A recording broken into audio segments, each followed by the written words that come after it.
Bonjour à tous, c'est toujours le frère Zulu là, dans l'émission, dans les révélations cachées de la parole de l'Oba. Je rends grâce à Dieu, le créateur du ciel, de la terre, de toutes choses, de toute forme de vie, de ce qu'il est grand, glorieux et terrible, et de ce qui ne donne point sa gloire à personne. Je remercie ce Dieu de ce qu'il est grand et il est terrible, et de ce qui vit inexplicablement hors de toute réalité. Donc aujourd'hui, par la permission de ce Dieu grand, terrible et redoutable, je vais donner une autre sorte de continuité, c'est-à-dire d'enseignement, sur le combat et la puissance des anges, entre parenthèses, les âmes spirituelles du croyant. Donc, plein de gens actuellement, peu importe toutes les civilisations qui ont foulé les pieds sur cette terre, toutes les religions se taguent, avoir eu un combat spirituel à un moment donné dans leur vie. Donc aujourd'hui, par l'Esprit du Père, du Mundi Maloba, que les apôtres ont reçu dans Jean 20-22, on va vous démontrer c'est quoi un véritable combat spirituel. Et d'autres appellent ça un combat cosmique. Mais toujours est-il que vous savez qu'il est dit dans Proverbe 19.2 que le manque de sang n'est bon pour personne, et dans Proverbe 25.2, la gloire de Dieu est de cacher des choses et la gloire des rois est de sonder les choses. Mais il est néanmoins dit dans Deutéronome 29.29 que les choses cachées sont au Père et les choses révélées sont à vous, sont aux créatures, sont aux humains. Mais ce Dieu néanmoins dit par son Esprit saint et puissant. Dans Jérémie 33.3, demande-moi et je te relèverai des choses cachées, des choses que tu ne sais pas. Ce que vous ne savez pas, c'est quoi? Nous allons commencer dans Genèse chapitre 19 au verset 11. Vous savez que dans Genèse 19.11, il y a deux anges qui sont descendus vers le soir dans la ville de Sodome et Gomorrhe pour châtier les habitants de Sodome, car c'était des sodomites, c'était des homosexuels, parce que le Père Tout-Puissant a interdit cela par sa loi. Lévitique 18.22, c'est une abomination. Mais ces deux anges-là, ces deux entités, ces deux êtres de lumière sont descendus dans votre dimension, dans votre réalité. Ils sont venus dans un coin de la terre, dans la ville, dans la cité de Sodome et Gomorrhe, vers le soir. Est-ce que vous comprenez? Donc, quand ils sont arrivés pour châtier les habitants de Sodome, pour libérer Lot, le juste, tous les habitants, du plus grand, plus petit, sont venus c'est-à-dire pour les arrêter, pour les sodomiser à leur tour. Et ces anges-là se sont défendus spirituellement, car c'était des êtres spirituels. Et le combat spirituel avait déjà commencé. Genèse 19.11. Dans la Bible en français courant dit ceci. Quant aux hommes qui se trouvaient devant l'entrée de la porte, ils les frappaient tous d'aveuglement, du plus petit jusqu'au plus grand, si bien qu'ils ne pouvaient plus trouver la porte. Donc, ces anges-là, ils ont protégé Lot, sa femme, ses deux filles. Et ces habitants de Sodome et Gomorrhe sont venus jusqu'à la porte de Lot. Ils voulaient défoncer la porte, ils voulaient casser la porte. Et ces anges-là sont venus, ils se sont mis au devant de la porte, ils ont ouvert la porte, ils ont aveuglé tous ces gens-là. Comment ils ont réussi à les aveugler? Est-ce qu'ils contrôlent les molécules, les cellules? On va vous révéler le combat spirituel. Bible des peuples. Ils brouillèrent la vue de tous ces gens qui se pressaient devant la porte aveugle. Donc on vous dit ici là, ils ont brouillé la vue. Brouiller c'est quoi? C'est comme les feux de brouillard. Vous voyez? Les feux de route, quand ça vous brouille. Ils ont brouillé la vue, ils ont rendu ces gens-là aveugles. Parce qu'ils ont sorti des rayons, ils ont sorti une lumière. Et cette lumière-là les a paralysés. Cette lumière-là les a brouillés, les a rendus aveugles. Vous voyez des rayons qui sortaient de ces anges. Une lumière aveuglante. Daniel, donc, Daniel chapitre 3, au verset 6. Donc, premièrement, les anges, comme le Père dit, comme la parole dit dans Job 33, 14, que Dieu parle cependant tantôt d'une manière, tantôt d'une autre, et l'on n'y prend point garde. Donc, les anges ici, là, pendant le combat spirituel, ils ont plusieurs sortes d'armes. Ils peuvent vous frapper avec les mains, ils peuvent vous frapper avec l'épée, avec toutes sortes de choses. Mais ici, là, ils ont juste employé une lumière redoutable qui rend aveugle, une lumière en plein fouet sur le visage. Et ces gens-là sont devenus aveugles. Là, c'est un petit aperçu de la puissance des anges. Maintenant, on va aller dans Daniel chapitre 3, verset 6 qui dit, bon, le roi Nebuchadnezzar, dans notre version on dit Nebuchadnezzar, le roi Nebuchadnezzar de Babylone, de l'empire de Babylone avait fait construire une grande statuette, il a ordonné que tous les gens qui sont dans la Mésopotamie, dans la Babylone antique, quand au son de la trompette, au son de la trompette, d'autres c'est un bruit, tout le monde devait se prosterner devant la grande statuette et adorer cette statuette.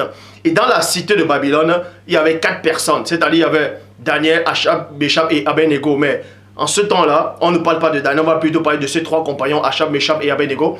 Quand on a sifflé la trompette, ils ne se sont pas prosternés, ils n'ont pas adoré la statuette. Donc, le roi Nebuchadnezzar s'est fâché. Voilà ce qu'il est dit dans Daniel chapitre 3 au verset 6.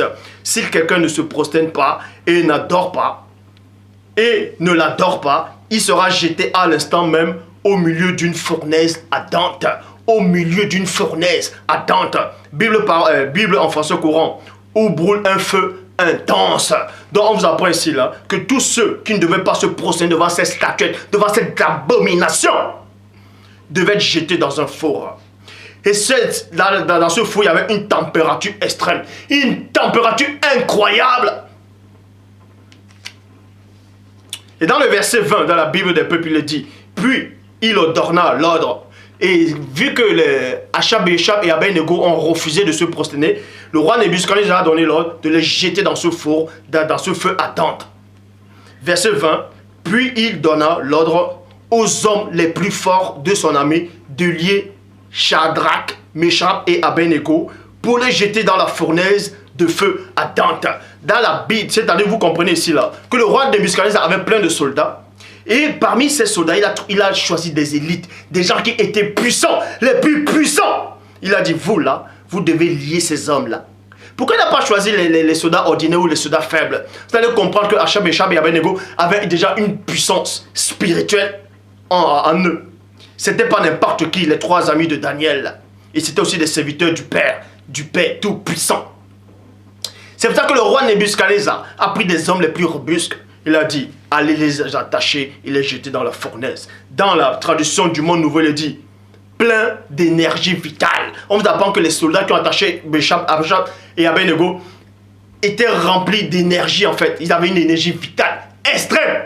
Vous voyez, en Chine ou bien dans d'autres pays, on appelle ça le ki ou tout ça là. Bref, je ne vais pas parler de la force vitale, tout ça là. Mais toujours est-il que ces gens-là étaient robustes. Ces gens-là avaient aussi, ils étaient ordinaires. Et c'est-à-dire ils n'étaient pas ordinaires, ils étaient à part. Ils étaient différents des autres soldats, parce qu'ils avaient une énergie puissante, ils avaient une énergie vitale incroyable, ils avaient une force incroyable, ils étaient puissants. Et c'est ces soldats-là qui ont attaché ces 3 compagnons de Daniel. Dans le verset 21 à 25, dit quoi dans la Bible, parole de vie. Aussitôt après, les soldats attachaient ces 3 hommes avec les costumes, leurs chaussures, leurs chapeaux et leurs vêtements, et ils les jetaient dans la fournaise. Point. Or, dans la Bible second 21, il est dit avec les caleçons, et dans la Bible française courant, on dit les pantalons. Donc, peut-être un jour, si Dieu le permet, je ferai une vidéo sur est-ce qu'une femme peut-elle réellement porter le pantalon ou pas. Bon, toujours est-il qu'il est dit ici, comme l'ordre du roi était catégorique et que la fournaise était extraordinairement chauffée, la flamme tua ces hommes robustes qui avaient jeté Shadrach, Meshach et Abednego dans le feu. Vous voyez, donc quand ils ont jeté ces 3 personnages-là, ces 3 serviteurs du Dieu Tout-Puissant, celui qui vit inexplicablement de toute réalité dans la fournaise ardente. Le feu est sorti, un feu qui brûlait, un feu d'une puissance, a brûlé ces hommes robustes, a brûlé ces hommes-là. Ils sont morts sur le coup. Et Shadrach, Meshach et Abednego tombèrent, tous attachés au milieu de la fournaise. Ils sont tombés, ils étaient 3 au milieu de la fournaise. Alors le roi Nebuchadnezzar fut tout stupéfait. Bible seconde 21, effrayé. Bible des peuples, bouleversé. Bible du semeur, saisi de stupeur. Bible parole de vie, très étonné. Il était dans son palais. Il a vu qu'on a balancé 3 personnes, 3 individus dans la fournaise ardente. À sa grande surprise, il voit toujours des gens qui bougent dans la fournaise. Il ne comprend pas. Parce qu'il a vu une autre personne. Il a vu une quatrième personne. Il se leva en hâte. Il dit à ses conseillers, n'avons-nous pas jeté au milieu du feu 3 personnes liées, 3 hommes liés? Point d'interrogation. Il répondit et dit au roi, 2 points. Il est vrai, ô roi. Verset 25, Bible parole de vie. Le roi leur dit 2 points. Pourtant, je vois 4 personnes non attachées qui marchent au milieu du feu. Ils n'ont aucune blessure et le 4e ressemble à un être du ciel. Dieu, on vous dit ici que le 4e ressemble à un être du ciel. Bible en français courant, à un être divin. Bible du rabbinat français Zadok Khan, d'un être divin. Donc il y a un ange qui est descendu dans cette fournaise. Il s'est téléporté. Il a apparu au milieu de la flamme. Il a absorbé la puissance de la flamme. C'est pour ça qu'il est dit dans Apocalypse chapitre 14 verset 18. Et il sortit de l'autel un autre ange, virgule. Il avait le pouvoir sur le feu. Il y a un ange qui s'est téléporté. Il a apparu dans cette flamme. Il a absorbé cette énergie. Car c'était l'ange qui avait l'autorité sur le feu. C'est un ange qui avait la puissance.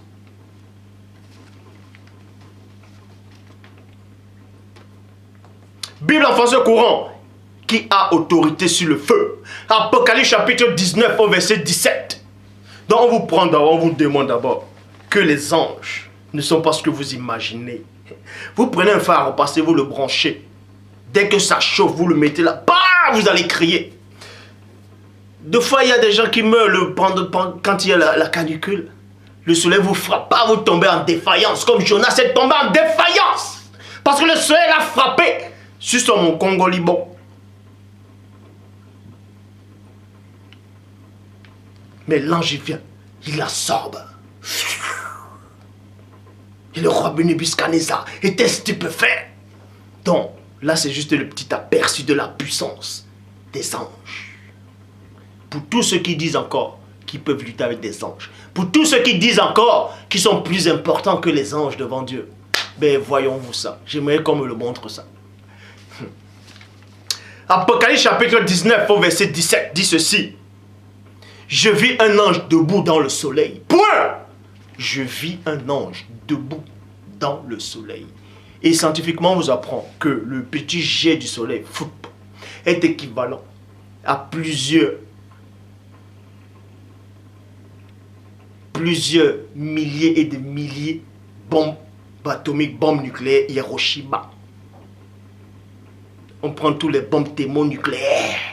Ce n'est rien comparé au petit jet du soleil. Mais on vous apprend néanmoins d'Apocalypse chapitre 19 au verset 17 qu'il y avait un ange debout dans le soleil. Parce que ce soleil ne lui faisait rien. Ces anges à fond sont faits de quelle matière? Ce sont des esprits. Et c'est quoi un esprit? Dieu est esprit dans Jean 4, 24. Qu'est-ce que l'esprit?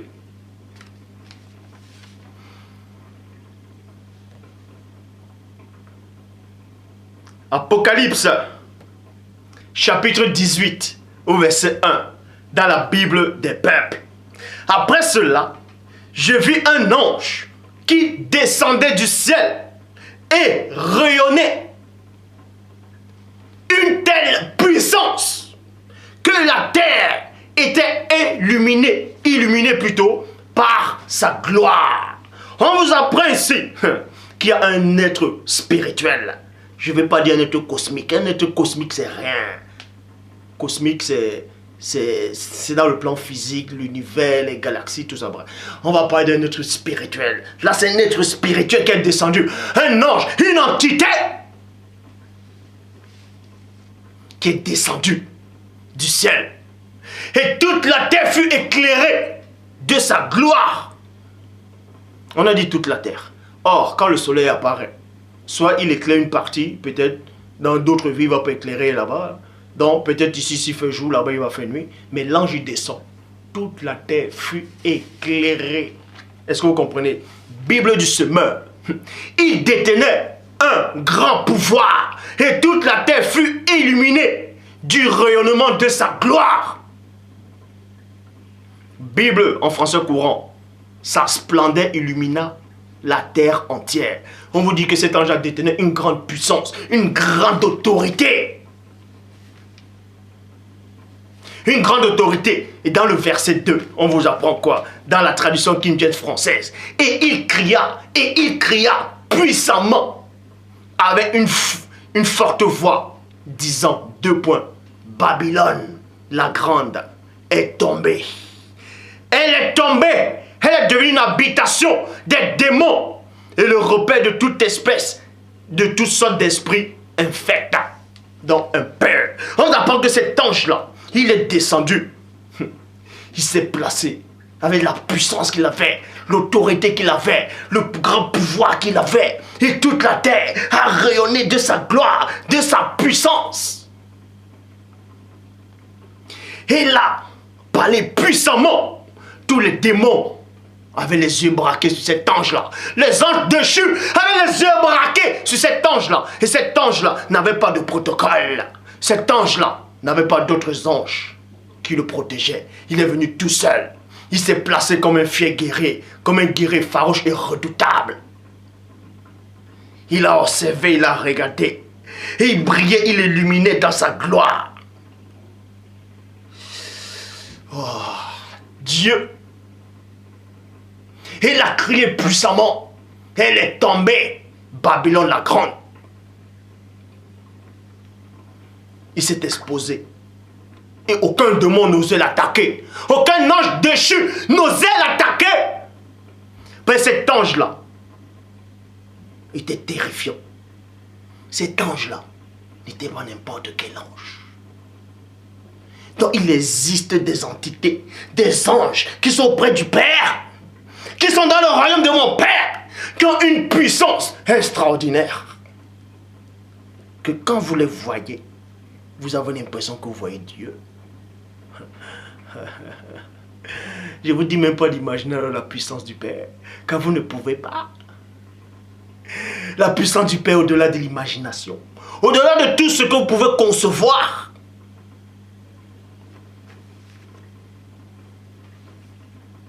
Cet ange-là les a défiés. Il vient tout seul. Et les démons sont là, sur cette terre, par milliers, par dizaines, et des myriades. Cet ange apparaît. Il illumine toute la terre. Et il crie avec une force, avec une puissance, avec une voix extraordinaire. Elle est tombée, Babylone la grande. Elle est devenue une habitation de démons. Il dit oui. C'est votre habitation. Venez! Aucun esprit ne venait l'affronter. Mais je vous dis qu'il existe encore d'autres anges plus puissants que cet ange-là. Et on va vous présenter ces entités. Donc, tous ceux qui disent qu'ils ont vu des anges, qui vont aller au combat spirituel, ils sont là, ils chantent dans les églises. Ils sont là, ils tapent les murs, ils claquent les doigts. Oh papa, je t'aime. Oh, je te chasse, Satan. Oh, je te chasse, je t'envoie dans les lieux arides. Je t'envoie dans l'abîme. Vous savez où se trouve l'abîme spirituel? Vous envoyez quelqu'un dans l'abîme. L'abîme, c'est où? C'est au nord, au sud, l'ouest, à l'est, c'est où? C'est où? Les lieux arides, c'est où? Bon. Juge, chapitre 13, verset 6. Bible, second 21. La femme alla dire, c'est-à-dire la femme de Manoach. Et cette femme-là, c'était la maman de Samson. Bible second 21, Juge 13, 6. La femme alla dire à son mari, 2 points. Un homme de Dieu est venu vers moi. Et il ressemblait à un ange de Dieu. Il avait l'air effrayant. Dont les anges ont l'air effrayants. Donc cet ange-là d'Apocalypse chapitre 18 au verset 1, quand il a apparu, toute la terre fut éclairée de son rayonnement. Il était effrayant, imposant. Aucun démon ne pouvait venir. Aucun ange déchu ne pouvait s'approcher. Car l'énergie qui dégageait de lui faisait pallier toutes sortes d'adversaires. Mais on vous donne la révélation ici, dans Juge chapitre 13 au verset 6. La femme alla dit à son mari, 2 points. Un homme de Dieu est venu vers moi et il ressemblait à un ange de Dieu. Il avait l'air effrayant. Bible du semeur, il était terrifiant. Bible parole de vie était impressionnant à voir. Bible pastorat de Marie-Tsous, un aspect redoutable. Traduction Abbé Filion, terrible à voir. Maintenant on va dans Daniel chapitre 10 au verset 4 à 9 qui dit: le 24e jour du mois, le 24e jour du premier mois, j'étais au bord du grand fleuve qui est Hiddekel. Hiddekel c'est le Tigre. Je levais mes yeux, je regardais et je vis soudain un personnage vêtu de lin. Dans notre version on dit un homme vêtu de lin. Et ayant autour de ses reins une ceinture d'or pur. Une ceinture dont les anges ont des ceintures. Et la ceinture représente quoi? Dans le combat spirituel. La ceinture représente quoi? Dans les âmes spirituelles du croyant. Donc Daniel est au bord du grand fleuve qui est Hiddekel, au Tigre. C'était dans la Babylone antique. Il était avec quelques hommes. Et soudain il a une vision. Il a vu un personnage qui était vêtu de lin. Il a vu un être spirituel d'une puissance incroyable qui émanait d'une énergie. Une formidable concentration d'énergie. Et les hommes qui étaient là n'ont pas vu, mais ils ont ressenti les vibrations spirituelles de cet ange-là qui a franchi la barrière de l'invisible au visible, du mystère. Ils ont eu peur, ils ont pris la fuite, ils sont allés se cacher.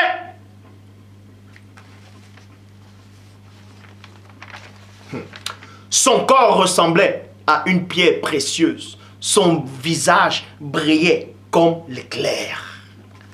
Vous avez vu quand l'éclair passe, la lueur de l'éclair, son visage brillait ainsi. Vous voyez quelqu'un comme ça au bord du fleuve, ou d'une rivière, ou d'un marigot, ou le Munja. Vous allez dire quoi? Les autres ont pris la fuite. Hein? Ils n'ont pas vu, mais ils ont pris la fuite. Et Daniel n'était pas n'importe qui. Le message ne fait que commencer. Son corps ressemblait à une pierre précieuse. Son visage brillait comme l'éclair. Ses yeux étaient pareils à des torches enflammées. On vous dit que ses yeux brillaient comme des torches. Comme du feu. Et les ancêtres, quand ils voyaient ces gens d'être, ils pensaient qu'ils voyaient Dieu. Ses bras et ses jambes luisaient comme du bronze poli. Quand il parlait, on croyait entendre le bruit d'une foule. Imaginez ce que le patriarche Daniel a vu. Imaginez ce qu'il a ressenti. Il a vu un être venu d'ailleurs. Moi, Daniel, j'ai été le seul à voir cette apparition.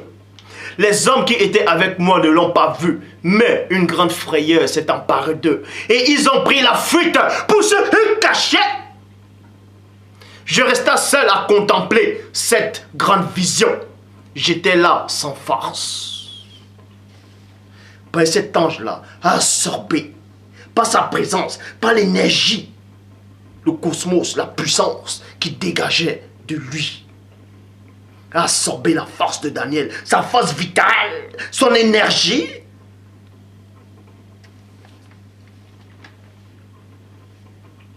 Je restais seul à contempler cette grande vision. Là, sans force, mon visage avait changé de couleur. Et j'avais perdu tout moyen. J'avais perdu tout moyen. Et aucun de vous ne peut atteindre Daniel à la cheville. Daniel, on l'appelait le bien-aimé, le fils de l'homme. C'était pas n'importe qui. Mais devant cet ange-là, il était comme un petit embryon. Il était comme un fœtus. Verset 9, Bible en français courant. J'entendis le personnage prononcer des paroles au bruit de sa voix. Au bruit de sa voix, virgule, je perdis connaissance. Et je me coulais le visage contre terre. Point! Quand il a vu cet ange-là, toute sa force est partie, toute sa puissance, toute sa vigueur, toute sa force vitale de Daniel est sortie. Tout ce qu'il avait connu de Dieu, tout ce qu'il avait connu de ses ancêtres, de ses patriarches, a disparu là, à un instant, à une fraction de seconde. Il est venu dans la réalité spirituelle. Il a compris que toutes choses sont.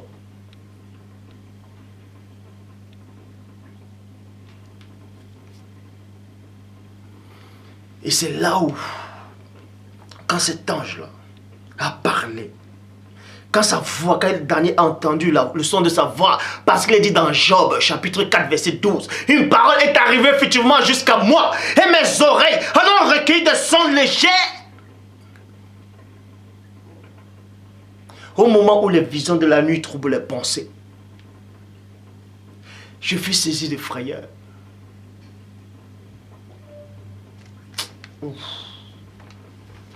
Quand Daniel a entendu le son de la voix de cet ange-là, il a perdu connaissance le coup. Il a perdu connaissance. Car cette parole-là, quand Daniel a entendu ça, dans son lui divin, dans son âme, dans son esprit, dans son corps, cette parole-là, ça signifie quoi? C'est les paroles de cet ange-là. Ça a représenté quoi? Ces paroles aussi étaient vivantes et efficaces. Ça a déstabilisé Daniel. Daniel a entendu les paroles. Il est tombé dans les pommes. Il a perdu connaissance d'un coup.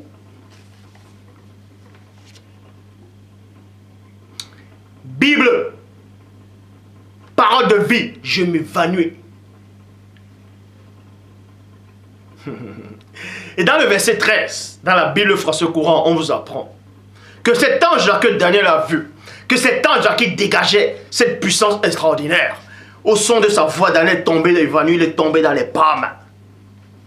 On vous dit néanmoins que cet ange a lutté contre l'ange protecteur de l'Empire perse.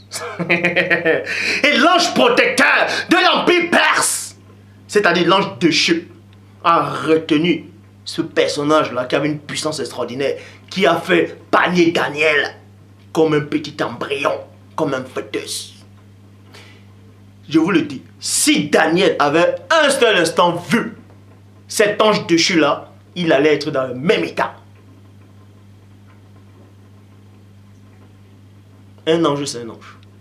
Qu'il soit un déchu ou pas, il garde la même puissance. Est-ce que vous comprenez? Donc, avant de vouloir aller dans vos assemblées, dans vos églises. Oh, mon pasteur a dit qu'il y a une nuit de prière. On va aller à la nuit de prière. On va prier contre Satan. On va prier contre les anges déchus. Contre l'entité qui protège notre ville, notre pays. On vous lit, on vous chasse. Mais arrêtez votre cinéma. Mais vous chassez quoi? Vous chassez quoi? Daniel, s'il avait vu cet ange déchu un seul instant en face de lui, il allait aussi tomber dans les pommes. Il allait perdre toute force, toute vigueur.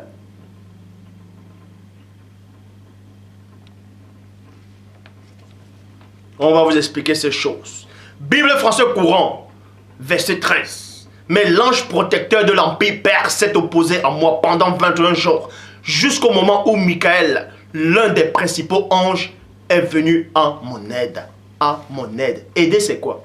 C'est-à-dire que cet ange-là, tout seul, là, qui a apparu à Daniel, s'il luttait là, il allait lutter même, il allait rester là-bas. C'est pour ça que l'ange Gabriel, l'archange Gabriel est venu l'aider. Mais si on vient t'aider, ça veut dire quoi? Ça veut dire soit tu n'arrives pas, soit tu vas finir trop en retard, soit tu n'arrives pas. C'est pour ça qu'on vient vous aider. On vient vous donner un coup de main. Si vous êtes un véritable pro, si vous êtes un véritable pro, vous n'avez pas besoin qu'on vous aide. Donc, on est venu l'aider. Daniel a considéré cet ange-là comme un être extraordinairement puissant. Mais l'ange déchu n'a pas considéré cet ange-là que Daniel a vu comme un être extraordinairement puissant. Il a vu un ange que je vois là. Moi, je suis un ange. Même si je suis il dit, même si cet ange-là est déchu, mais cet ange-là déchu dit, même si lui, il est déchu, l'ange-là qui vient même d'en haut là, je veux le combattre. Parce qu'on a la même nature angélique. On vous dit que le chérubin jadis oint dans Job 6, c'est-à-dire dans Job 1. À partir de 6, il allait voir le Père, il a dit quoi? Po, po, po. Vous savez ce qu'il veut dire? Po, po, po. Bon. Si Daniel avait vu cet ange déchu de l'Empire perse, il allait perdre toute force, toute vigueur.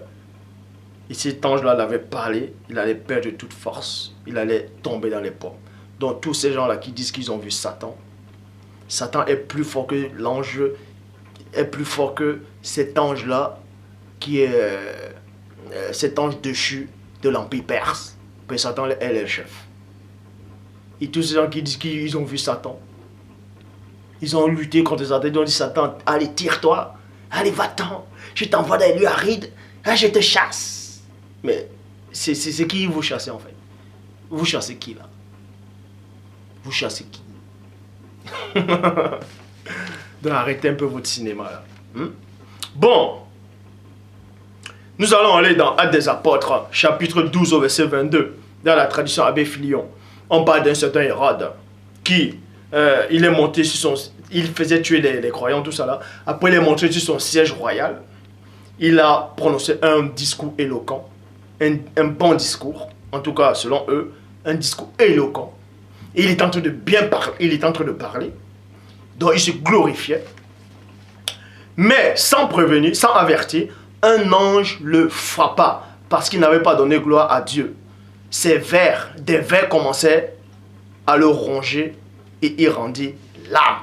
Donc l'ange est descendu à une fraction de seconde, le roi est encore en train de parler, il se glorifiait, vous voyez? Il se glorifiait. Il est en train de se glorifier. Pourquoi? Parce que dans Actes des Apôtres, chapitre 12 au verset 22, il dit quoi?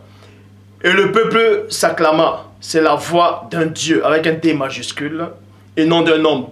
Traduction de David Martin, voix d'un Dieu. La voix d'un Dieu. Donc, quand il prononçait les discours éloquents, selon lui, selon eux, il se glorifiait, il se prenait pour un être spirituel, si vous voulez. Et le peuple a commencé à l'acclamer en disant, c'est la voix d'un Dieu. Donc c'est même plus un homme qui parle là, c'est un Dieu. Et dans le verset 22, le verset 23 de Actes des Apôtres, chapitre 12, dans la Bible des peuples, mais sans prévenir, sans avertir, un ange le frappa parce qu'il n'avait pas donné gloire à Dieu. Des vers commençaient à le ronger et il rendit l'âme. Donc on vous apprend que cet ange-là s'est téléporté. Il a disparu à une fraction de seconde, à une petite particule de seconde. Il a apparu dans le plan spirituel, néanmoins dans votre plan visible. Il a donné, il est tombé sur le cou. Et quand cet ange l'a touché, ce Hérode là, il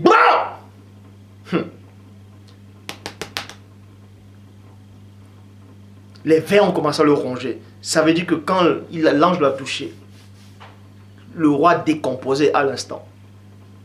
Parce que quand vous mourrez là, les vers sortent plus tard. Il faut que vous pourrissiez vous décomposer. Mais là, quand l'ange l'a touché, il a décomposé à l'instant. Donc cet ange-là avait le pouvoir sur la matière, sur les molécules, sur les cellules. Il a fait traverser le corps de ce roi Hérode là dans le temps. Dans le temps. C'est-à-dire le temps de frapper et l'espace là. L'espace c'est un temps où, plus dans le futur là, il décompose. Mais en l'instant, il a décomposé à l'instant. Et les vents ont commencé à le bouffer. Donc son corps a décomposé là, a pourri là. Et il a rendu l'âme.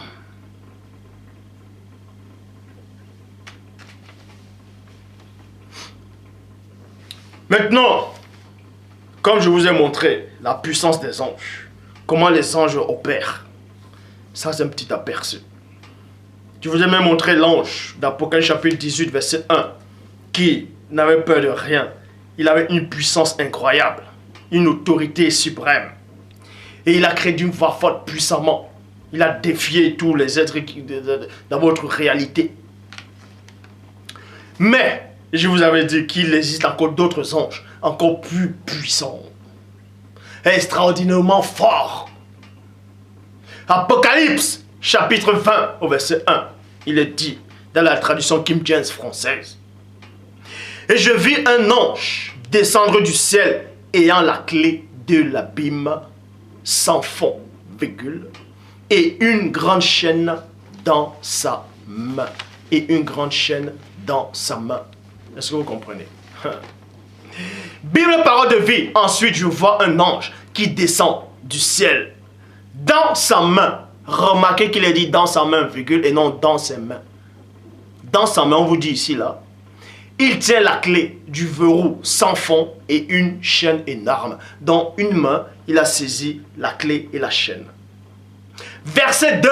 Il saisit le dragon. Ce dragon est le serpent des premiers jours, c'est-à-dire l'esprit du mal ou Satan. L'ange l'attache avec la chaîne pour 1000 années. Remarquez que dans Apocalypse chapitre 12 au verset 7, il est dit quoi? Il y eut dans le ciel Michel et ses anges combattit contre le dragon et ses anges combattit, mais ne fut pas les plus forts, les places ne furent plus trouvées dans le ciel, fit précipiter le grand dragon, le serpent ancien. Donc Michel a lutté contre Satan. Ils ont lutté. Mais on vous apprend ici, là, Michel c'est un archange. Mais on vous apprend qu'il y a un ange là, qui n'est même pas un archange, qui est descendu. Il n'a même pas lutté avec le diable. Il a juste saisi avec un bras, parce que son autre bras était occupé. Est-ce que vous comprenez? Il y avait la chaîne et la clé. Et on vous dit ici là qu'il a saisi le diable. Il a saisi le diable d'un bras. Il n'a même pas lutté. Donc, quand vous saisissez quelqu'un, boum, c'est-à-dire qu'il n'y a même pas, vous ne faites même pas le poids. Il n'y a même pas, vous ne faites pas le poids. Il a saisi d'un bras comme ça. Comme c'est un gros anaconda, va saisir un impala ou une antilope. Blah! L'antilope ne fait pas le poids. Donc cet ange-là a une puissance extraordinaire. Donc tous les anges déchus là, tous les démons, les forces occultes, les mamiwata, les djengu, tout ça là, c'est rien. Cet ange est venu là, juste saisir la tête du monde occulte. Il a saisi le diable comme ça, viens là, hey, viens là toi, viens. Lui, le Père m'a envoyé. Le Père m'a envoyé te saisir. Si Michel là a lutté avec toi là, peut-être il a joué avec toi. Vous avez lutté là-bas, c'est votre problème. Mais moi, je ne suis pas Michel. Moi, il a saisi là, d'un bras. Il a saisi. Donc c'est pour vous montrer qu'il existe des anges d'une puissance inimaginable auprès du Père. Et vous apprenez des gens qui sont fous spirituellement, qui disent qu'ils sont montés au ciel, qui sont assis sur la cuisse de Dieu. Puis voyons. Et d'autres disent qu'ils ont vu Dieu. Et d'autres disent que le faux Jésus blanc qui a les yeux bleus, c'est lui Dieu, qui est descendu, qui s'est fait fouetter. Alors qu'il existe des entités d'une puissance inimaginable dans le royaume du Père.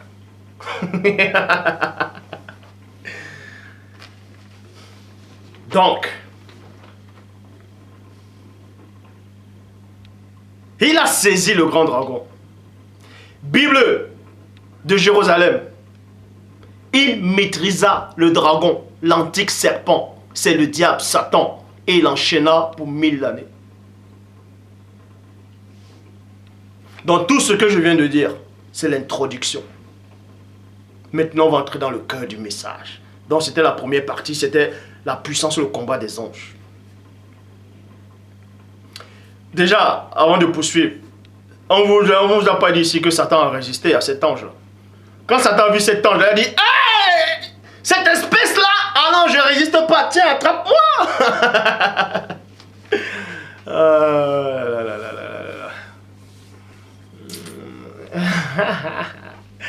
Bon, maintenant, nous allons parler de les âmes spirituelles du croyant, c'est-à-dire le combat spirituel entre les hommes et les entités.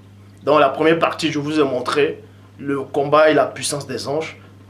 Maintenant, je vais vous montrer le combat des âmes, des humains, contre les entités spirituelles. Pour ça, je vais d'abord dans Genèse, chapitre 4, au verset 7, dans la Bible de l'épée. En parlant de Caïn, il est dit ici, si tu fais bien, ta présence ne sera-t-elle pas restaurée? Ta présence. Donc on vous apprend ici là, que quand vous êtes bien devant le Père, quand vous connaissez la vérité, la véritable parole authentique du Père qui libère, vous êtes présent devant le Père. Spirituellement, vous êtes présent. Vous avez une place, vous êtes quelque part. Mais quand vous allez à gauche, à droite, c'est pour ça que Christ dit à ses apôtres, je m'en vais vous préparer une place. Je m'en vais vous préparer une place, ça veut dire quoi? Ça veut dire que quand il disait je m'en vais vous préparer une place, les apôtres n'étaient pas encore stables. Mais quand ils seront stables, c'est là où les places seront déjà restaurées. Est-ce que vous comprenez? Puisque, bon, si tu fais bien, ta présence, une présence c'est quoi? Ta présence ne sera-t-elle pas restaurée? Mais si tu fais pas bien, le péché est couché à la porte et son désir devient le tien. Et toi, tu en seras le maître. Bible parole de vie. Si tu agis bien, tu peux te remettre debout. Si tu agis pas bien, le péché est comme un animal couché à la porte. Il t'attend en cachette, prêt à t'attraper. Mais toi, sois plus fort que lui. Donc, on vous apprend ici là, que Caïn était la toute première personne dans l'histoire de la création qui avait reçu le pouvoir de dominer dans le monde occulte. Ça veut dire quoi? Il n'est pas dit ici là que Caïn pouvait sortir de son corps spirituellement pour aller combattre le diable ou combattre les entités spirituelles, c'est-à-dire les anges de Dieu. Ce n'est pas possible.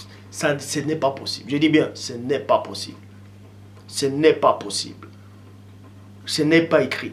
Dans la Bible, ça n'existe pas. Où on dit que quelqu'un sort de son corps spirituellement, que Paul a dit qu'il faut sortir de son corps spirituellement pour aller combattre. Donc, les femmes là qui viennent écrire des livres qui n'ont pas de sens. Où on dit... Oh, Hélène était dans la fraternité. Ils sont sortis de leur corps. Ils ont fait un voyage astral, la projection astrale, avec des sorciers, des sorcières, des seules lumières. Ils sont allés lutter contre des anges. Tout ça, c'est faux. Vous ne pouvez pas lutter avec un ange. Que ce soit un ange qui vient d'en haut, un ange dessus. Vous ne pouvez pas lutter avec eux. C'est-à-dire... physiquement, c'est-à-dire vous sortez de votre corps, vous ne pouvez pas. Peu importe votre degré spirituel, vous ne pouvez pas. Et on va vous expliquer cela. On va vous expliquer ces choses. Paul, quand il parle d'Éphésiens 6:12, il n'a jamais dit de sortir du corps d'aller lutter contre les anges. Il n'a jamais dit ça. Il n'a jamais dit ça.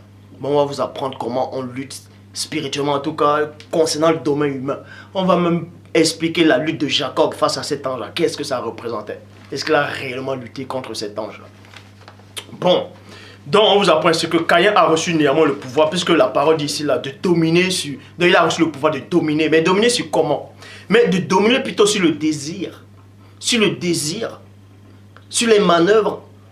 C'est en cela où il a reçu le pouvoir dans le monde occulte, de dominer dans le monde occulte, c'est-à-dire de dominer les manœuvres du monde occulte, et non de sortir de son corps pour aller lutter. Donc tous ces gens qui écrivent ces romans-là, c'est faux.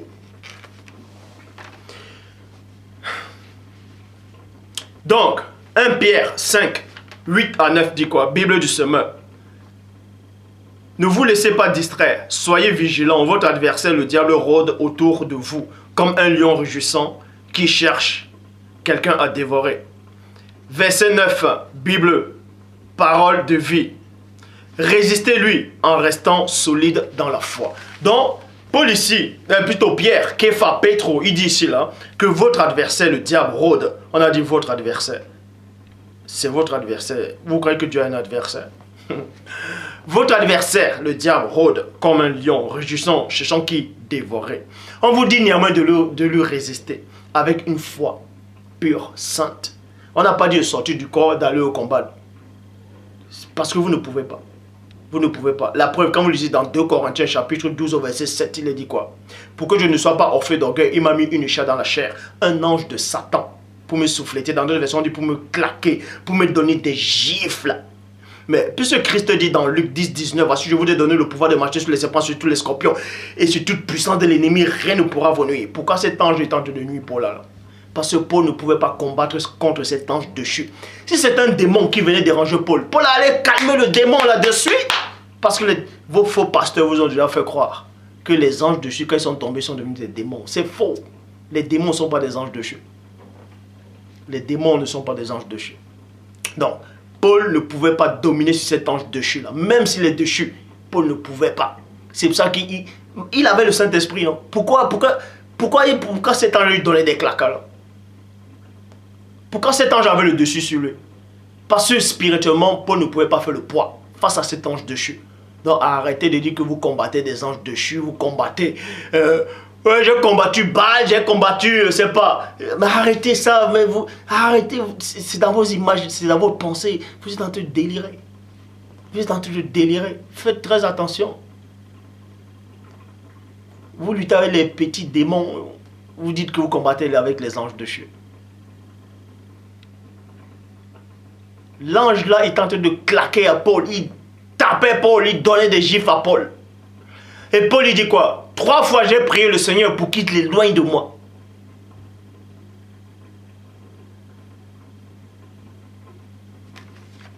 Donc, Pierre il dit ici là, de résister contre Satan, de résister contre les anges déchus, de résister même contre les démons, tout ça là.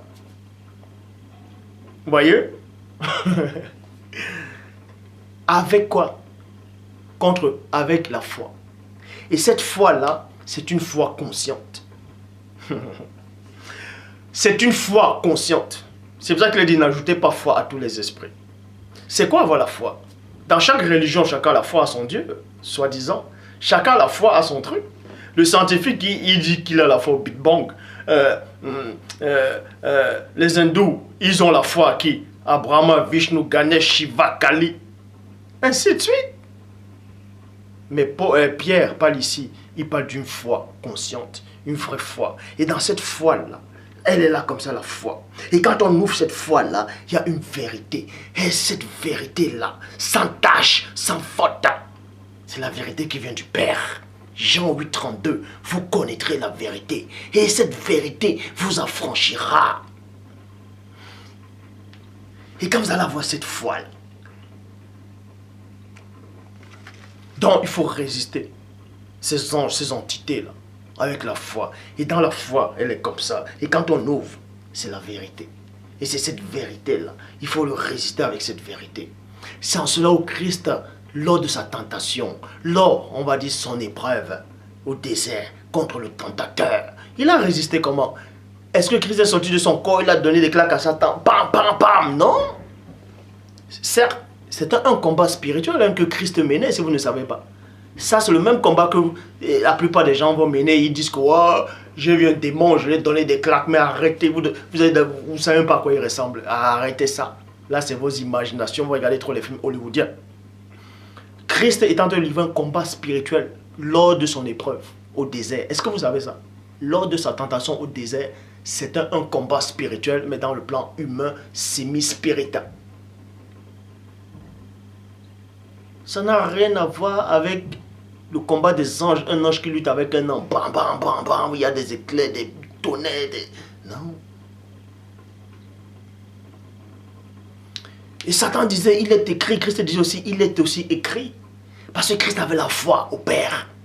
Et dans sa foi, il y avait la vérité. C'est pour ça qu'il disait, il est écrit, ou il est aussi écrit. Parce qu'il croyait en cette écriture pure. Ce n'est pas la foi qu'il croyait, qui disait qu'il est aussi écrit. Quand il disait il est aussi écrit, ce n'est pas la foi qui le disait. Et il disait avec vérité. Et c'était ça que Pierre explique ici. Il faut résister avec une foi pure, sainte, consciente.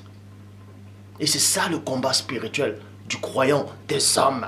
Ça n'a rien à voir avec le combat des anges. Vous sortez du corps, vous luttez, bam, bam, vous voyez, non, vous donnez, bam, bam, mais arrêtez. Oui, arrêtez. C'est pas vrai. C'est pas donné à tout le monde. Donc, avant d'aller dans un combat spirituel, il faut premièrement connaître l'adversaire. Je vais vous dire une chose. Avant d'aller au combat spirituel, avant d'aller au combat spirituel, il faut connaître l'adversaire. Il faut connaître qui est l'adversaire, qui se cache derrière l'adversaire. Les partenaires de l'adversaire, c'est qui? Souvenez-vous d'Élisée, quand il était au milieu à la forteresse. Il y avait des soldats qui les avaient entourés. Et le disciple d'Élisée, il a dit, ah, qu'allons-nous faire? Tout ça, il a eu peur. Élisée a dit quoi? Il a prié le Père pour que le Père ouvre les yeux spirituels à son disciple. Et quand il a ouvert les yeux, avant ça, Élisée, il a dit quoi?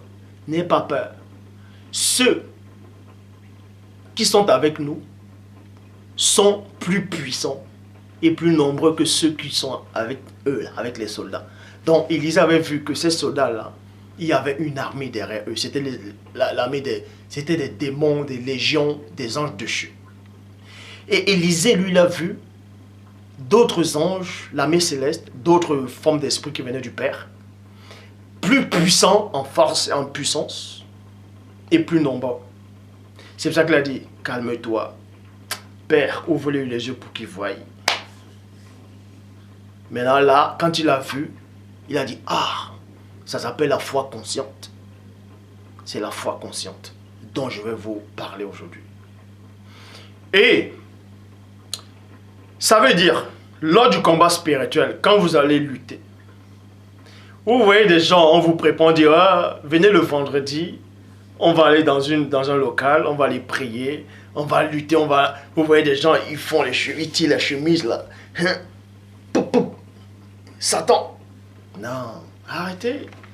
Mais les esprits se moquent de vous.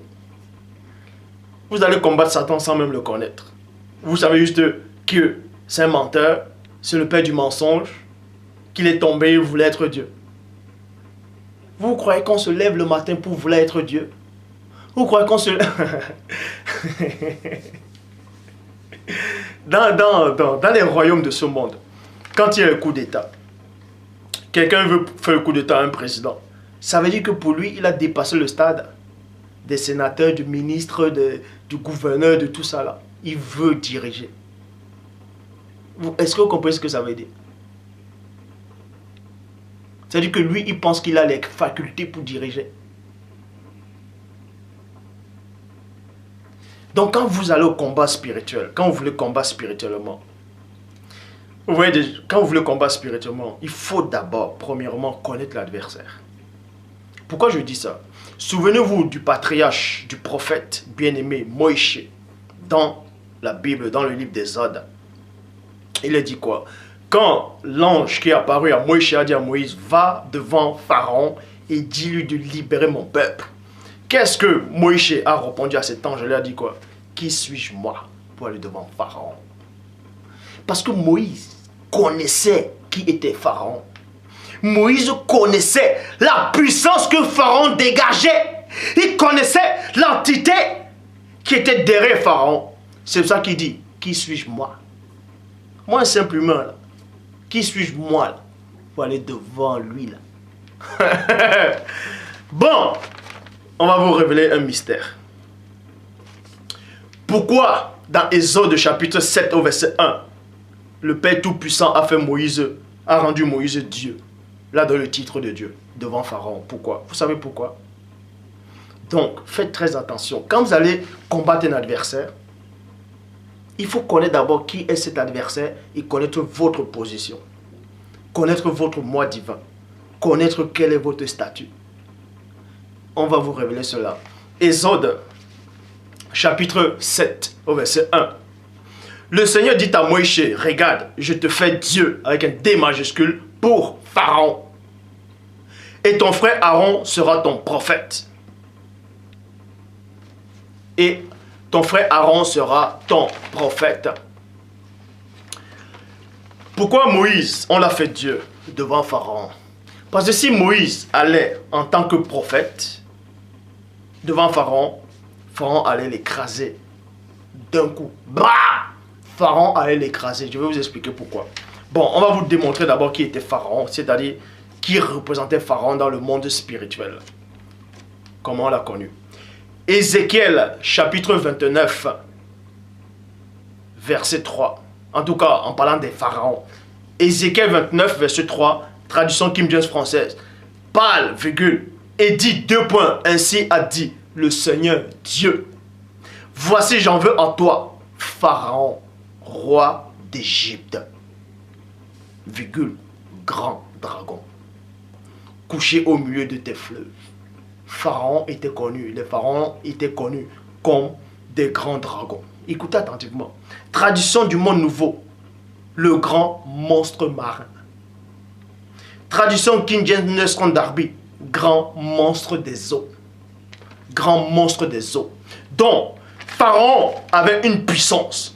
Les pharaons, ils avaient une puissance, ils avaient une entité derrière. C'était des monstres marins. C'était une puissance comparable à ceux des Léviathans, du Béhémonte. Moïse a connu ça. Il a dit, hey, lui là, je vois le monstre marin. Je vois le Léviathan. Je vois le Béhémonte. Je vois le Kraken. Je vois le Djundju Kalaba. Il dit, ah non, moi je peux pas aller. Ouh. Parce que Moïse, il connaissait une parole qui dit dans Job, chapitre 41, verset 25, dans la Bible du Semeur, en parlant du Léviathan, du monstre marin. Nul n'est son maître ici-bas, sur la terre, point. Il fut créé pour ne rien redouter. Pharaon ne redoutait rien, parce qu'il savait qu'il incarnait le Léviathan, le monstre marin, le Béhémonte, le monstre des eaux, le dragon.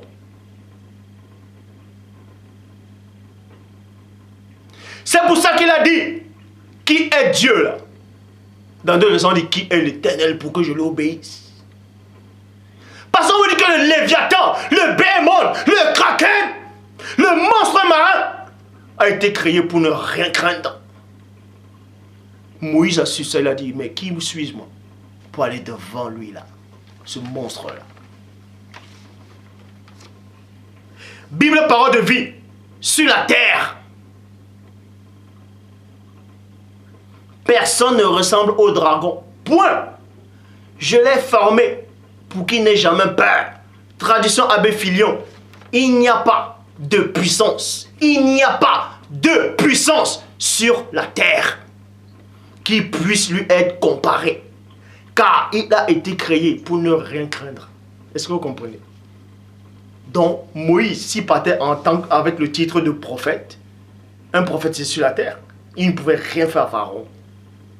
Donc, il savait que en partant là, c'était pas physique, c'était un combat spirituel qu'il allait mener. C'est pour ça qu'il a connu l'adversaire.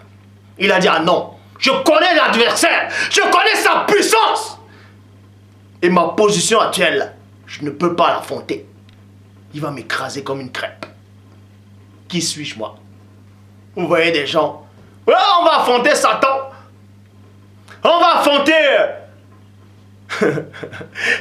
on va affronter Baal. On va affronter Maman. Vous allez affronter qui? Le vent. Vous le voyez dans les églises. Oh, je te chasse, moi. Oh, je te lis. Vous liez le vent, vous tapez. Mais les esprits, ils vous regardent, ils disent, mais ils sont sérieux en fait.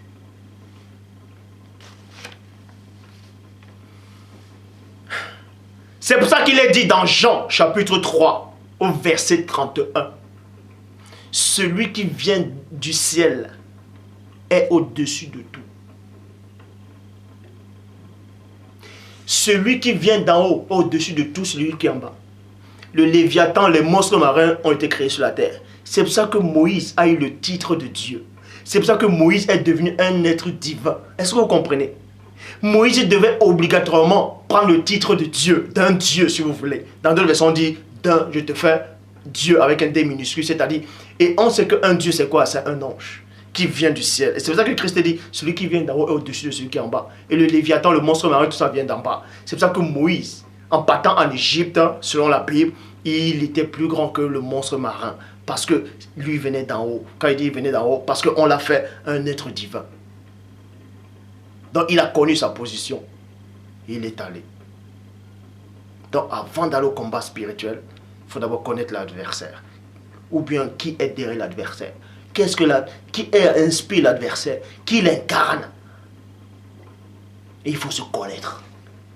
Il ne faut pas avoir des sensations. Non, Moïse n'avait pas de sensations. Il connaissait.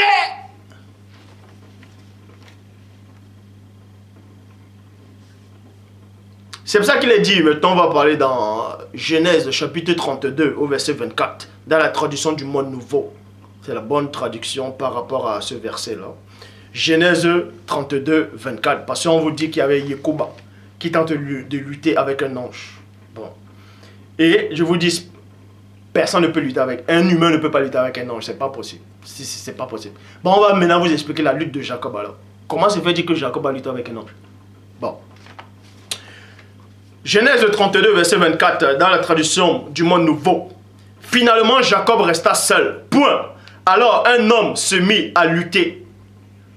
À bras, le corps. Avec lui jusqu'à la montée de l'aurore. Dans d'autres versions, je crois, il est dit qu'ils sont roulés à terre, sur la poussière. Ben, c'est pas vrai ça. On me dit qu'ils ont lutté jusqu'au matin. Jusqu'à le matin voulait arriver. Et cet ange-là a dit, laisse-moi partir. Parce que cet ange a vu qu'il ne pouvait pas remporter la victoire. Bon, ça c'est ce qui est écrit, mais on va vous expliquer le sens de ce combat. Bon, premièrement, on vous apprend ici qu'ils ont lutté à bras le corps. À bras le corps. Et à bras le corps, c'est quoi? Vous tapez définition. Vous allez voir que depuis le 18e siècle, hein, à bras le corps, on disait d'abord quoi? À bon brase le corps.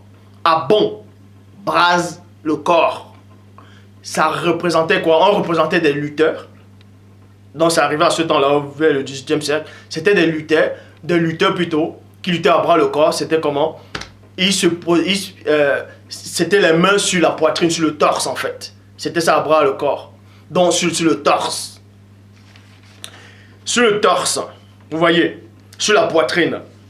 Et la poitrine représente quoi? Dans le plan spirituel. Pourquoi cet ange a tenu la poitrine de Yekouba et pourquoi Jacob a tenu la poitrine de l'ange pendant le combat? Ça signifie quoi réellement? Psaume chapitre 91 verset 4 dit ceci dans 8 secondes 1910.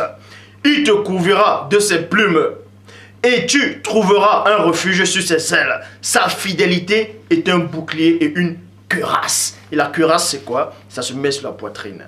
Donc on vous apprend ici que la lutte de Yekouba, il s'appuyait sur la fidélité du Père. Est-ce que vous comprenez le mystère de la révélation de Loba? Quand il attrapait la poitrine de l'ange là, c'était la cuirasse, c'était la justice. Il s'appuyait sur la justice du Père. Il cherchait la justice du Père. Et cet ange aussi l'avait retenu. Parce que cet ange envoyé, il est en train de sonder Jacob.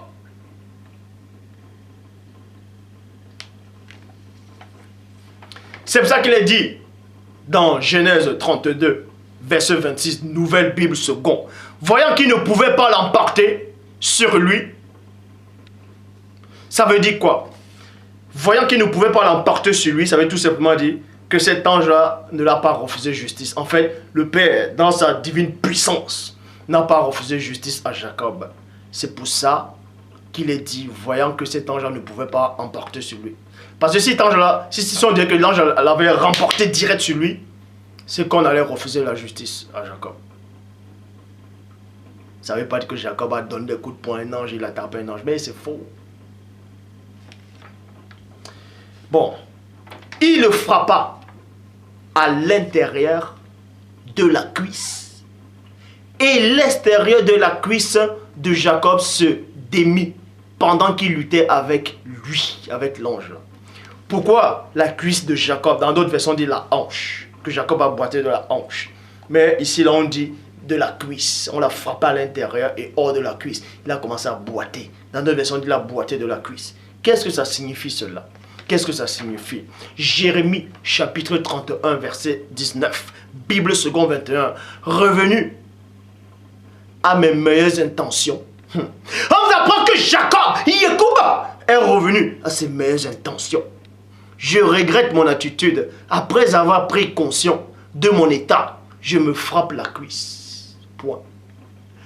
Je suis honteux, rempli d'humiliation, car je dois porter le déshonneur de ma jeunesse.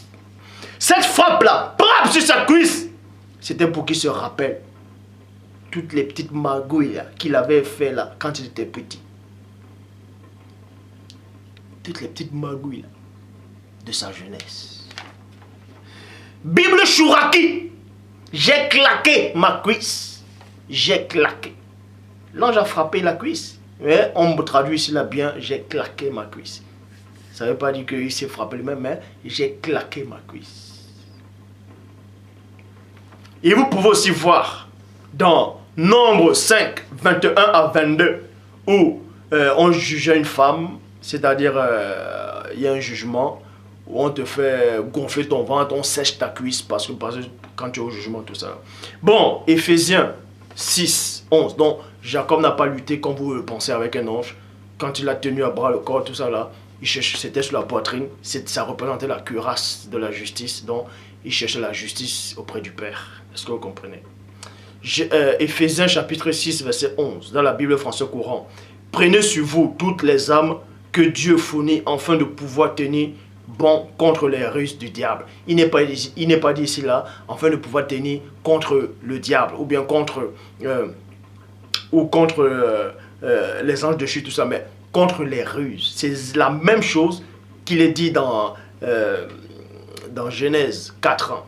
Quand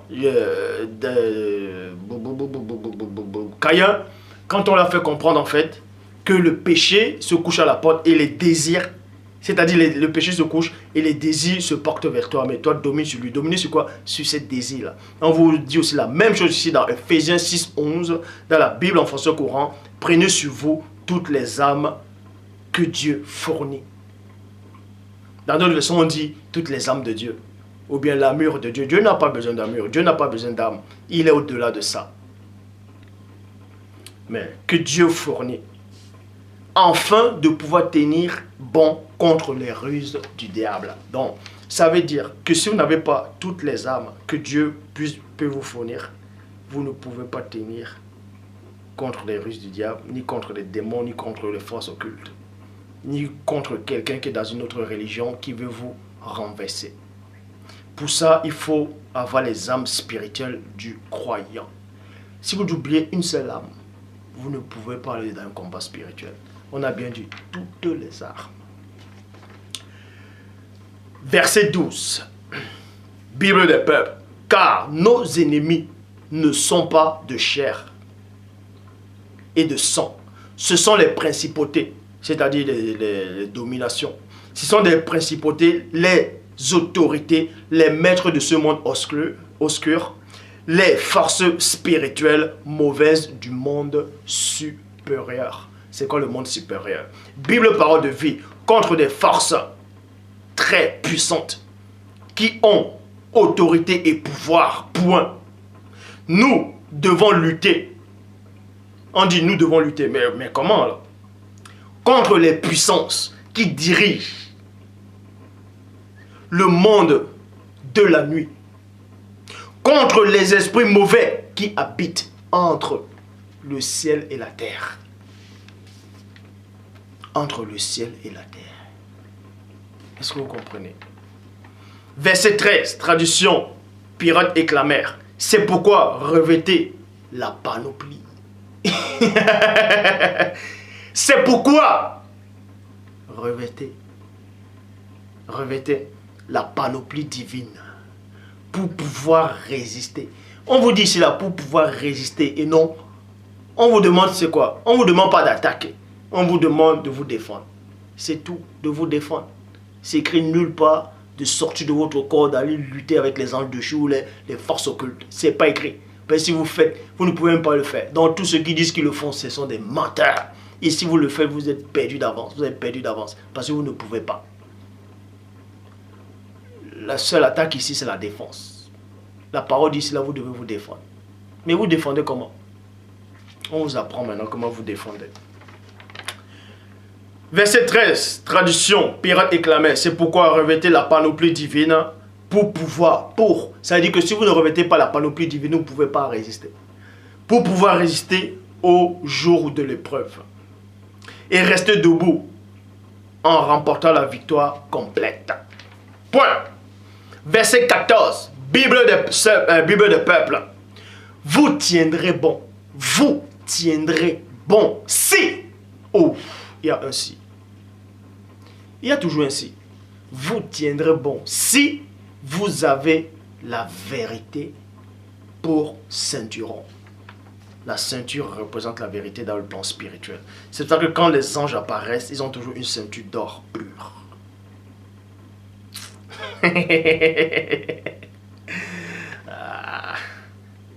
Virgule, la droiture pour cuirasse. Verset 15, Bible de Jérusalem. Et pour chaussure, le zèle pour l'évangile de la paix. L'évangile, c'est la bonne nouvelle. Verset 16, là c'était verset 15. Verset 16, Bible second 21. Prenez en toute circonstance le bouclier de la foi avec lequel vous pourriez éteindre toutes les flèches enflammées du malin. Donc quand les anges luttent, ils ont une épée, ils ont des ceintures, ils ont des sandales, ils ont des boucliers. Vous voyez, mais ce sont des boucliers de feu. Ce sont des boucliers spirituels qui sont faits d'une autre matière. Mais vous, dans votre plan spirituel, le bouclier ici, là, ça représente la foi. Vous voyez? Parce que vous ne pouvez pas avoir un bouclier spirituel, là. Votre bouclier spirituel, c'est la foi. La foi, c'est de croire sans voir, tout ça, là. Mais eux, vu que les anges voient, ils n'ont plus besoin d'avoir la foi. Ils ont déjà ce bouclier, là, puisqu'ils voient ça. Bon. Verset 17, Bible de l'épée. Prenez aussi le casque du salut et l'épée de l'esprit, qui est la parole de mon Père. Ésaïe chapitre 49, verset 2. Bible parole de vie. Il a fait de ma parole. Dans d'autres versions, il a dit, il a fait de ma bouche, il a fait de ma parole une épée coupante. Il m'a caché à l'ombre de sa main. Point. Il a fait de moi une flèche bien aiguisée. Bien aiguisée. Il m'a abrité dans le sac de ses flèches. Dans le sac de flèches. Dans deux versions, dans le carquois. C'est pour vous dire que il y a un certain degré de spiritualité. Quand vous avez connu cette vérité totale, il y a une dimension où vous-même vous devenez une âme vivante. Vous devenez comme un ange. Ça s'appelle avoir la foi consciente. Et là, vous allez visualiser le monde spirituel. Vous allez visualiser le bouclier. Vous allez avoir la foi, mais vous allez voir la foi en forme de bouclier. Vous allez voir véritablement les âmes. Ça va prendre forme. Vous allez les visualiser. Et c'est là maintenant où vous pouvez entrer dans le combat. Mais, c'est un autre niveau, ça. Donc, j'en ai terminé. Dans la prochaine vidéo, je parlerai sûrement de l'effroyable combat du Christ. C'est-à-dire les souffrances du Christ, les souffrances spirituelles et physiques du Christ quand il était sur la terre. Je mettrai encore plus l'accent sur le Christ. Donc, pour tous ceux qui savent que le Père m'a véritablement envoyé, ne baissez pas les bras, n'ayez pas peur. N'écoutez pas les hérésies de ceux qui ne connaissent pas Dieu, qui vous disent si vous écoutez Zulula, vous allez brûler en enfer. L'enfer n'existe pas, je vous le dis. L'enfer n'existe pas tel que vous imaginez. L'enfer, c'est le séjour des morts, c'est le chien. Et personne ne brûle en enfer. Donc tous ceux qui disent que celui qui ne fait pas ceci, ne fait pas cela va aller en enfer, lui-même il est déjà égaré. Puisqu'il croit déjà à un mensonge. Vous voyez, l'enfer c'est le séjour des morts. Eux, le séjour des morts ne souffrent pas. Vous pouvez lire Psaume 6.6, Ecclésiaste 9, 6 à 7. Et dans le verset 10. Tout ce que ta main trouve à faire, fais-le. Car il n'y a ni sagesse, ni science, ni œuvre dans le séjour des morts où tu vas. Le séjour des morts, c'est l'enfer. C'est une traduction. Donc, tous ces gens qui disent, oh, l'enfer, vous allez brûler en enfer. Tout ça, c'est faux. Eux-mêmes, ils comprennent pas. Eux-mêmes, ils ont été égarés. Maman Kato vous a créé une flamme où on vous dit, si vous ne payez pas la dîme, si vous ne faites pas ceci, vous allez le brûler éternellement. Ah, éternellement. Mais arrêtez votre délire. Vous êtes en train de délirer. Vous êtes en train de délirer. Apocalypse chapitre 20, il est dit quoi? Et la mort et le séjour des morts fut jeté dans le temps de feu et de souffle où sont la bête et le faux prophète seront tourmentés jour et nuit au siècle des siècles. Eh non, plutôt. Non, la mort et le séjour des morts fut jeté dans le temps de feu et de souffle. Quiconque ne fut pas trouvé dans le livre de vie fut jeté dans le temps de feu et de souffle. C'est la seconde mort. La mort, ce n'est pas un être pensant. La mort, c'est une notion. On ne jette pas une notion dans un lac éternel. Arrêtez-vous de délirer complètement. Oh. Oh, c'est bon la sagesse, c'est bon la révélation. Donc, pour tous ceux qui savent que le Père m'a véritablement envoyé, n'ayez pas peur, ne doutez pas, vous êtes à la bonne maison. Hein? Vous êtes à la bonne maison. Vous êtes à la bonne. N'ayez pas peur, n'ayez pas peur, n'ayez pas peur. N'ayez pas peur. Écoutez le message de celui qui est descendu du ciel. Écoutez le message de celui qui ne parle pas de lui-même, mais c'est celui qui vient du Père. Et ces paroles que je dis sont esprit et vie.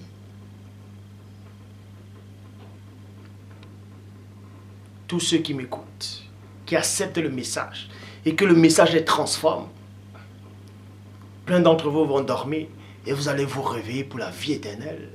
Je le dis. Donc n'ayez pas peur. N'ayez pas peur. Si on vous dit que si vous écoutez le message de ce jour-là, vous allez brûler en enfer. Répondez à ces gens-là qui n'ont aucune notion que l'enfer c'est le séjour des morts. Et dans le séjour des morts, ne souffrent pas. Répondez-les ainsi. Donc eux-mêmes, ils ne comprennent rien. Bon. Je salue tous les frères et sœurs qui sont dans le monde entier. Tous ceux qui savent que le Père m'a véritablement envoyé. Ne baissez pas les bras. Combattez le bon combat de la foi. Et ne vous inquiétez pas si peut-être je fais 1 semaine ou 2 semaines, 3 semaines sans faire une vidéo. Ne vous inquiétez pas. Ne vous inquiétez pas, je suis là. Hein. Je suis protégé, je suis protégé. Il y a 4 chérubins qui sont là. Là, ils sont là, les 4 chérubins. Et autour des chérubins, il y a encore les anges puissants. Non, ne vous inquiétez pas. Si je fais 2 semaines, 1 semaine ou 1 mois sans faire de vidéo, ne dites pas, ah, qu'est-ce qui arrive à Zouloula? Non. Non, non, non. Non. Ne vous inquiétez pas. Bon, je vous remets entre les mains du Père Tout-Puissant. Dans la prochaine vidéo, je parlerai des souffrances du Christ. Et ces souffrances physiques et spirituelles, c'est qu'il a réellement enduré dans ce monde. Que le Père Tout-Puissant soit glorifié, ainsi que le premier-né.